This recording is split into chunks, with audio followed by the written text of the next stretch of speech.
The book walks people through using the JAMstack to build the full stack application from inception to production. There's like a lot of particulars in the process of building pretty much any full stack application that go beyond like one piece of technology or another. So the book's about tying these technologies together. Hey, this is Brian, and you're listening to JAMstack Radio, a bi-weekly series where we discuss the JAMstack, a new way of building websites and apps that are fast, secure, and simple to work with. JAMstack Radio is brought to you by Heavybit, a program dedicated to helping startups take their developer products to market. For more information, visit heavybit.com. If you're interested in being a guest on the show, or if you'd like to suggest a topic, find us on Twitter at JAMstack Radio. Welcome to the installment of JAMstack Radio. On the line, we've got Mike Cavaliere. Welcome, Mike. Thanks. It's great to be here. Thanks for having me. Yeah, and I'm glad we crossed paths. We had a mutual connection, which was Anthony Campolo, who's been on this podcast talking about Redwood.js. Folks, definitely check out that episode. Also, shout out to Anthony, who just took his first job at StepsIn. Super excited about him sort of progressing in his career as a developer. But how about you, Mike? Who are you? Where'd you come from? I came from Queens, New York. I've been in the software world for some 20 years at this point. I started at a time when my school was not teaching web-friendly languages, and this was at the point of the dot-com boom. So I learned web-friendly languages pretty much on my own. Started with like a one-credit HTML class, started building web pages as a freelancer. This came up on Anthony's podcast. The first production website I worked on was Baywatch.com for the original Baywatch. Oh, nice. What an honor. I know, right? Yeah, back with the Hoff. But, I did a lot of that for a while and started to learn full stack work back then, which for me was like learning PHP before the framework days and building some applications, database applications with that. Taking that further, when Ruby on Rails came about, I started messing with Ruby on Rails and building some full stack applications there, but still being really into the JavaScript world. Like I never left JavaScript. So prior to jQuery becoming like this big phenomenon, there was like Prototype and Scriptaculous and MooTools and even just vanilla JavaScript back then. Leveraged that stuff during the browser wars where IE was, it was the opponent to Firefox and Netscape, and you had to make things look good across browser.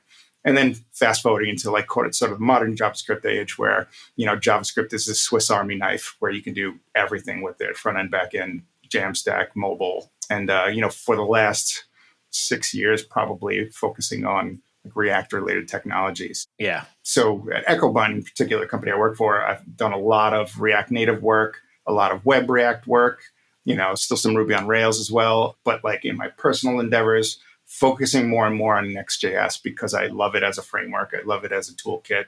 And, the versatility of it is really great because you can build flat, fast applications that, are just websites, and you can take them a step further pretty easily into full stack applications. So anyway, that's about me. I love software, love writing it. I love teaching it to people. Yeah. Are you still based in Queens? I'm in Brooklyn now. I've lived in Brooklyn for 10 years, but I grew up in Queens and I'm there every now and then to see family. Okay. What part of Queens? Flushing, Kew Garden Hills area. Yeah. Do you know Queens? I know Queens. My mom went to St. John's, and then my family's from Brooklyn and East New York. Okay. So I'm familiar with the area, but I'm from Florida. Okay. So I didn't go to New York a lot because my family always came to Florida. Gotcha. That's how I grew up. It's like my mom and dad escaped New York, like literally escaped New York in the 80s, and then decided to never go back. And everybody would come and visit us in their nice little suburbs. So nice. Are you still in Florida? Still located there, or where are you located? It's funny because I'm actually in Florida at this moment recording this podcast, visiting my grandma. She's 89 this Saturday. Wow. But I'm based in Oakland, California. Got you. But yeah, so Echobind, I'm familiar with Echobind. I've actually chatted with a couple engineers there, and I know a couple engineers there as well. So consultancy, y'all build a lot of projects for different various organizations. And you mentioned Next.js. Mm-hmm. So can you expound a little bit more about like what are the benefits of using something like Next.js when you're building projects for clients? Let's see where to start. So React, a lot of people love because it's a great UI framework. It's modular, fits into any environment, it's fast. Next.js takes React a step further when building anything full stack because it does a lot for you that you would otherwise have to figure out in harder ways. So namely something like routing. Routing, when you're dealing with a Node and React application, you go to a URL. It has to determine what page that corresponds to and determine whether the state exists on the front end, the back end, or both.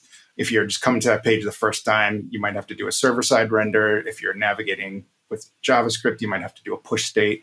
So Next.js has a really great router built in, and it's file system based. So all you do is create a file in the API directory. An API endpoint exists. So that's one benefit of Next.js. It simplifies a lot of chores that, it just has paradigms for. You don't have to go crazy thinking about. Another is that it works really well for the JAMstack or for speed in general, in that everything comes static rendered by default. So if your page is just a bunch of content written in React components, then it's automatically a static page and it's just going to load really fast. If it just needs to get some data when you deploy to the server one time, you just have a method in there for pulling that information and it'll still render a static page. And then even further, like if you need to get dynamic data, you can use get server-side props and it'll pull that stuff in and your pages will still be static and performant. So that's another added benefit, is the speed and the paradigms for speed that it has kind of attached to it. I also just really like working with it. I like the way it simplifies things for you, but I enjoy the experience of writing it. Yeah. And I guess I've been doing Next.js for almost a year now at this point, but I always spend quite a few years since it's been around acknowledging its existence, but never using it for any projects. And then once I ended up using it for a project, I was like, oh, I get it. I 100% get it. You mentioned in passing your sort of tour through Ruby on Rails. You spent some time working in that sort of framework and ecosystem. A lot of time, yeah. I also came from Ruby on Rails, and that was actually the framework I learned how to program in. So once I learned basics of the web, I was like, I need to build faster. Someone pointed me to Ruby on Rails. I was able to get something accomplished without actually knowing what I was doing, which is a scary thing, but also it's kind of a novel thing too as well when it comes to web programming. But I'm curious, back when you ended up using Ruby on Rails, I just want to go back to your story and your origin story. What was the sort of catalyst that pushed you towards Ruby on Rails, and then what brought you out of that? Good question. I started working with Ruby on Rails when I was at a small dev shop, and the other engineers that exposed me to it. I think at the time I was doing a lot in PHP and still front end, always doing front end, but I had done some like server side type stuff in Perl, and Ruby on Rails was brand new. It was version 1.1, I think, that we started playing around with it in. And they showed it to me and showed me all these cool design patterny things you could do with it. They introduced me to like the Gang of Four patterns and the book on design patterns and how that was implemented in Ruby on Rails. And I started reading tutorials and saw how the generators work, because I believe they had them back then. And I just like, this is really interesting because it's trying to do a lot of stuff. More importantly, I noticed that coming from PHP, like PHP, when it came out, did a lot of stuff automatically that you had to do manually in Perl. For example, like processing post parameters in Perl, like you would have to write like a regex to like translate that data into something that's readable. And PHP, you had this underscore post array, which would just give you all variables. I'm like, oh, this is an evolution. It's great. So Rails was like that to PHP at the time, to me, where Rails took it a step further. And they'll process the request for you, but now they have the controller level for you. They've got the model abstractions away from the database. So yeah, similar to how Next.js provides the routing, which was a huge pain point in React. Exactly. That's kind of like a deciding factor in new technologies that I start to work with. It's like, what are you simplifying that is manual? It's like David Hannemeyer Hansen talks about, like, he wrote Rails because he's lazy. He didn't want to reinvent the wheel. And each evolution of technology should not reinvent the wheel, right? Unless there's something wrong with that wheel and maybe you rewrite it. But, that's also why I use Next.js. But as far as your question, like how I ended up moving away from Rails, Rails is still amazing. I saw that, just how much JavaScript is moving these days. JavaScript is moving fast. It's incredibly popular. There's a lot out there for it. I've always loved JavaScript, so I started to get back into writing more of that stuff. But also, I like that you can write JavaScript full stack and do all the things you need to do with it. I like the speed that those tools provide. Well, that's one thing about Ruby on Rails is it's, not as suited for serverless, which is very common these days. But like, oddly enough, like Ruby on Rails is like the person you dated that you compare every future person to. Rails has so many good programming paradigms. I'm always thinking like, what does this new thing not have that Rails has? And I'm constantly measuring everything against it. So yeah, nowadays I do focus on JavaScript, but the Rails patterns and the features that they have are always in my head for like, how do I do that with JS? So like my introduction into moving into JavaScript kind of full time, I eventually got there with React, was that you started building everything on your own. You started like testing was like an afterthought. Yeah. At least when I started writing JavaScript, there were some testing patterns and there were some tools to get it done. But if you wanted to have like Cucumber like or Selenium like test in JavaScript at the time, it was near impossible and it just wasn't the same. So then you cut corners, you don't have tests, you deal with it, you have to manage all your dependencies. And if something breaks, you don't have anything to fall back on. So yeah, I'm with you with that. I love the patterns of Rails. And I had mentioned off air that like Redwood.js, my introduction from Anthony has got me hooked. Redwood.js, Blitz.js, Next.js. I like having those patterns and not needing to discover those every single time I start a new project. Yeah. Or try to convince the rest of the people working with me that my pattern's the best pattern. Because at the end of the day, it's going to be harder to convince people to say, this is my file structure, this is how I do routing. It's going to be so much easier to say, let's just use what Next does. So that way we can hire easily, we can pass off projects. We don't have to be stuck with constant tech debt. And I don't know if you could speak on that with the Echobind and how you sort of approach shipping projects for clients. Like, is there a lot of handoff and education that has to happen when you leverage Next.js or the JAMstack for these client projects? Good question. I'm trying to think of examples. I think that in general, it really depends on the team that we're handing it to, right? Because we work with such a variety of clients.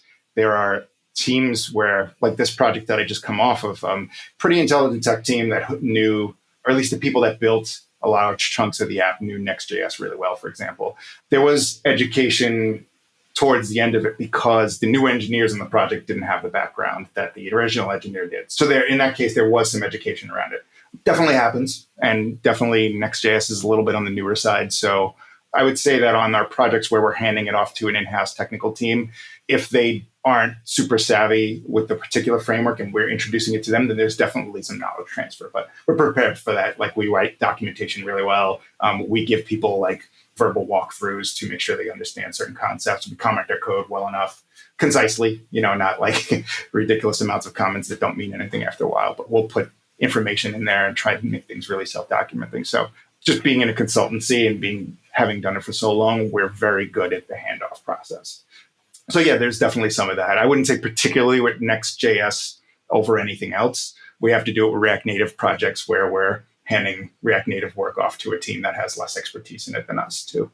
Yeah, but I imagine the benefit is the fact that you did use something that's a known property and has a community around it, so folks can find their way, which leads to my next question, which is I'm curious more into the book / website that you have, Cut Into The Jamstack. Mm-hmm. Do you want to talk a bit about that and some of the findings or the learnings you're looking to share, but also hear from other folks? Yeah, sure. I'll tell you first, like, kind of why I put it together. So the book walks people through using the Jamstack to build the full stack application from inception to like production. So, what I noticed out there is, typically, like traditionally, when you're shipping a programming book, it's usually focused on one technology, right? Either it's you're learning JavaScript or, learning Next.js or you're learning Python. It's either a language or a framework most of the time. A lot of people have the goal in mind to ship an entire project, right? And that's one of the best ways to learn to program is to ship a project, even if it's a small project. There's not as much out there for like, this is how you build a software as a service application in this particular stack. Or at least I didn't find anyone I was searching. And I felt that that's a particular piece of knowledge that is really valuable, particularly in the JavaScript world, because if I want to ship something with React or Next.js, there's still plenty of other tools that I have to interact with. I need something for creating a React-based form, which there's a tool for, there's many tools for. I need to figure out state management across the application, which there's a bunch of different ways to approach. I need an ORM or query builder, something to interact with the database. And then I need to know, what happens when I am interacting with the database, but I need to associate that data with something from an API. So there's like a lot of particulars in the process of building, particularly a software as a service application, but pretty much any full stack application that go beyond like one piece of technology or another. So the book's about tying these technologies together and seeing patterns for how they work and also for how you deploy them. So hosting is talked about in there as well. And it's also like tailored around like one thing I know, if I'm shipping a personal project, I don't want to spend a dime on it. So there's like, I'm using free hosting providers for both the database and the serverless functions. So that to me is really appealing because the way you get better at stuff is shipping. You don't want to have to spend $30 a month every time you ship something just to learn that nobody wants it. For sure. And I'm right there with you. Not spending money on personal projects, side projects. My biggest concern is shipping something, forgetting about it, and then walking away like a year later thinking like, what was this $500 bill, the annual subscription that I forgot to cancel on a project that was like a joke, like literally a joke that I thought of on the weekend. It's like, I'm going to buy this domain and ship a project to it and pay for it forever. And that's always my concern. Yep. So I'm curious of like what is your ideal Jamstack? That would be a good question to, whether it's covered in your book or in the blog post you've done. I'm curious. I'd have to think about ideal Jamstack. Right now, what I've got is working pretty well. So the stack that I'm using in the Jamstack is like my preferred setup right now, which can change as things do in the JavaScript world quickly. So Next.js and React, Prisma is the ORM that I'm using, which I like quite a bit. There is React Hook Form for the form management. There is Cloudinary, which is an image API. Oh, I've not heard of that. So Railway is the database technology that I'm using. They're a newer startup, and they have a really great interface and a free plan where you get 2 different environments. I highly recommend checking them out. And I'm using Vercel for the hosting, which the cool thing about Railway is it integrates seamlessly with Vercel. So you click a few buttons to get a Postgres database in Railway. You click another button, it transfers all the environment variables to Vercel. So you're up and running very fast. So that's particularly awesome. And then another tool I'm using is Nextauth, which authentication is another one of those things that if you're working in Next, you have to think about at a full stack level. Nextauth is great library. It connects like single click authentication to like any provider you can think of: Google, Facebook, Insta, Discord, Slack, email, Magic Link, sign up. All of that stuff is built into there. Oh, and Stripe. Yeah, I'm going to be using the Stripe API in there. Because the app itself is going to have a billing component. So that's, to me, is this pretty great stack to work with. Always looking at new tools and kind of what are the ideal ways to work, particularly for shipping like a micro SaaS. When I was early in the stages of building this book, I was thinking, well, do I want to do GraphQL and Apollo Server? Then there's something like Hasura out there, which you create a Postgres database and it creates a GraphQL API for you. There's like Superbase and Firebase, all interesting tools. I opted to go with this route because it was versatile. Postgres is just great general purpose.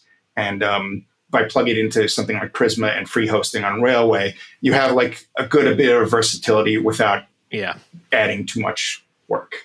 And I didn't want to make the book so complicated, like I'm touching on a million different topics. Maybe in a future book, I'll do more with the GraphQL world, but this works really well. And I would use this setup to ship another initial SaaS after the topic. So I like this big batch of technologies that I've got here. 2 follow-up questions. One, is there anybody else who's competing with Prisma and their sort of ORM space for at least the JavaScript world? There's other ORMs out there, much more mature ones too. So there's Sequelize, which has been around the longest, which it probably gets closest to like Rails Active Record. They follow like similar patterns for a lot of that. They have less TypeScript support, but they've added it in recent years. I haven't worked with it recently, but they've definitely established, and it probably has the most functionality overall. TypeORM is there. It's pretty stable. It's all TypeScript based. It's a good ORM. Prisma itself is newer, but there's funding behind it. There's a big community behind it. They're moving very rapidly, and they have certain things that are very new that are like standout. Other than the interface being really like clean and easy to use, they have this notion of their migrations are declarative rather than imperative, which is really interesting paradigm. I mean, instead of like being, okay, do this to the database and do this, and then when you get on production, run all of those in sequence. It's more like, okay, this is what I want the database to look like. Here's my schema. Let the computer do the work. Yeah. And that to me is an evolution on database migration thinking, which I think is a killer part of a good ORM, the migrations. Another way Rails spoiled me is their migrations were very far ahead of their time and really like established over time, like really sturdy. So having that level of control over your data is a really valuable thing. Yeah. I was spoiled by Rails being my first introductions to databases, Postgres, like all the above. Yeah. By the time I actually was building more than just like standard HTML pages, Rails was it for me. And I didn't realize how good it was until I went to go to the React world and had to rebuild that stuff from scratch. Like SQLize, I'm very familiar with that. Yeah. But it always felt like it was missing something that I thought Active Record gave me. And I think Postgres has given me that again. And again, something I only just recently, I've been using Prisma for the longest time, but I've never actually pulled back the curtain or started from scratch on any project. I've always been in a position where I inherited a project that already had Prisma. Gotcha. So that was my expertise for Prisma, at least Prisma 2 itself. One point that you did make too as well, Postgres being versatile as well, even if you choose Railway, which when I Googled Railway, of course, Anthony Campolo's step-by-step tutorial on deploying Redwood.js apps includes Railway. Yep. So I have to dig into that and learn more about that after. But just being able to take your database and own it and move it wherever you want, like Postgres is a great solution, and not needing to be locked down to whatever the fancy database providers that are out there. Absolutely. And it's so multi-purpose. I mean, internally, we talk a lot about there's many different types of databases out there, right? There's traditional relational databases like Postgres. There's NoSQL databases like Mongo. There's graph databases like, I think they all have use cases and strengths and weaknesses. But, the reason like we use Postgres at Echobind, and also I use it personally as like the starter one, is just that you can go any direction with it, right? You want to scale it up for speed, you can do a lot of that. You want to scale it up for like relational data, you can do that, or you can transfer it to a graph database if you need to. It's just a great starting point no matter what you decide to do. Because like you never know like where the app is going to go. Am I going to really need something that's like needs like the document type storage of NoSQL that really is optimally for that? Maybe. And I could transfer it if I need to. It's hard to make that decision in the early stage though when you're shipping an app. So this kind of like takes the thinking out of it, right? Just start with a relational database and do what you need to do and then figure out where you're going to take this app. Yeah, excellent. I love it. I'm looking forward to digging into it. I'm curious, do you have a time frame for when the book will be available for people to read and get their hands on? Yeah, the preview release of the book is going to be out within the next 2 weeks. So it's going to be like a 30 to 40% chunk of the content. And then later in the year, my wife's giving birth in the next few weeks. So I'm going to have a little bit of a hiatus, but then I'm going to go back to working on the book and fleshing it out and also taking feedback from people. Part of the reason I'm doing a preview release is I want people to see what it feels like and tell me what they thought they learned from it, what they thought it was missing. I want to kind of iterate on it based on like actual feedback. So, but yeah, the preview release is going to be coming out pretty shortly.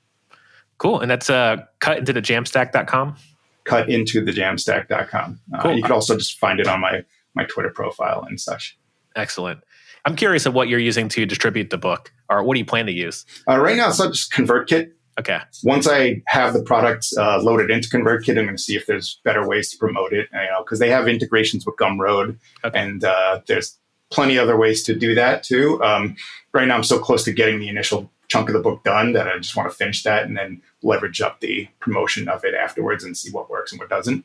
But if you have thoughts on that too, I'm always open to suggestions.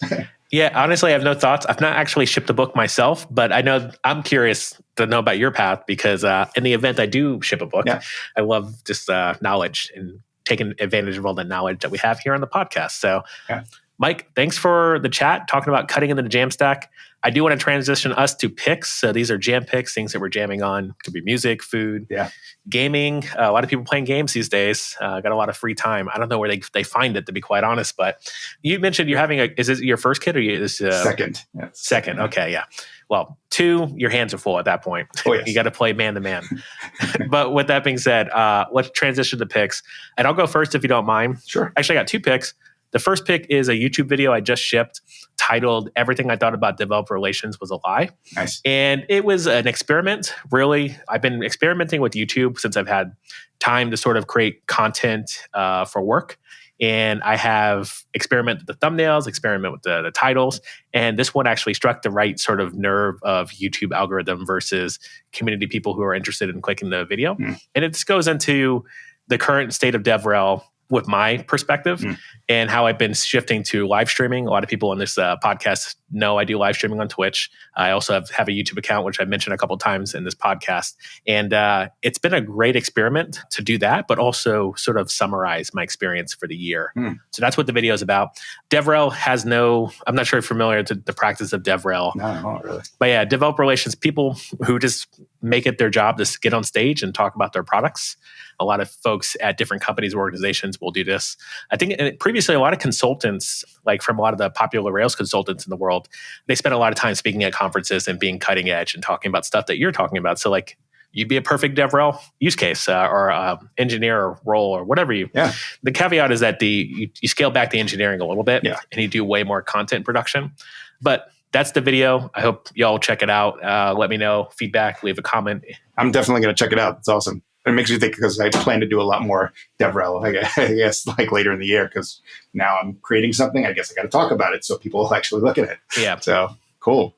As far as my pick, I can give you a book that I'm really, really loving. Oh, nice. This book is called Limitless Mind by Jim Quick, who is a brain coach of sorts, a learning coach, I should say, who got a traumatic brain injury as a kid. And over the course of many years, he figured out how to correct it and then train his brain to learn much faster than he would have. And then has coached even some celebrities on faster learning methods and such. Personally, 14 years ago, I learned that I had a learning disability and that there were things about my brain that just were, not optimal. I have my brain is like a Ferrari that goes very slow. And, there are certain things that are really strong about it, certain things that are, leave a little to be desired. So I went down the rabbit hole of finding all the ways that you can improve this. Like you can improve the hardware of your brain to the point where things like this aren't a problem anymore and you can take it a lot further. So I've been really obsessed with that over the past, 14 years. And I blog a little bit about it on one of my blogs, ADHDtechies.com, where I talk about some of the more interesting methods that I've used to improve certain brain facilities. Like there's one thing called, Integrated Listening Systems, which uses bone conduction headphones and Gregorian chant and Mozart music combined with balance exercises and visual stimulation. But it actually, I did before and after measures, and it actually had a significant improvement. So wow, excellent. Yeah. So this book is phenomenal. I'm in the initial stages where he's talking a lot about the thinking and the passion behind how you do some of the stuff that he teaches people to do. But, I'm starting to get to the meat and potatoes of the how, which is stuff I'm always fascinated in.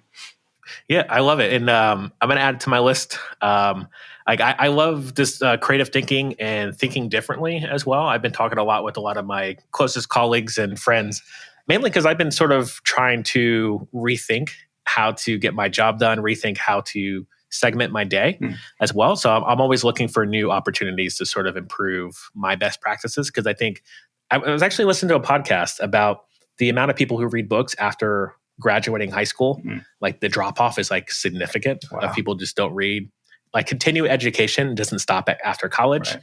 It continues forever. And the folks who can always continue their education or just learn things, like you learned of your learning disability, but you learn how to, I don't want to use the word cope, but empower it, I guess would probably be a better term.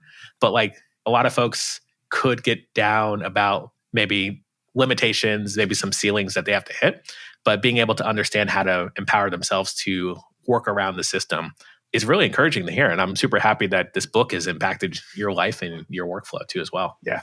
I love talking about that stuff too. Yeah. Tons of stories. Yeah. I do a lot of stuff. If you follow me on Twitter, I'm constantly, I did a TikTok. Actually, I should mention I have a TikTok. But I did TikTok mainly because I'm mid-30s. So I think that I know enough, but I don't know anything about that. So I spent the time to go and learn how the kids are making TikToks, and I made one. And it was minorly successful, not even close to minorly. It was underwhelmingly not successful, but I know how to edit on TikTok now. But you did it, yeah. Yeah, I did it. And I think that's the name of the game, is just try things. You tried a bunch of tools to build the full stack JAMstack applications that you're building, and I'm benefiting from your knowledge. Yeah. Yeah, and I appreciate that. But we could probably ramble and talk about this forever. All day. But we do have a time limit. And I appreciate you again, Mike, for coming on and chatting. And I also appreciate you listeners to keep spreading the jam. That's all the time we have for today. If you're interested in being a guest on the show, or if you'd like to suggest a topic, find us on Twitter at JAMstack Radio. To learn more about Heavybit, visit heavybit.com. And while you're there, check out their library. It's packed with amazing talks on sales, marketing, product, and general management from founders of developer tools companies and other industry leaders.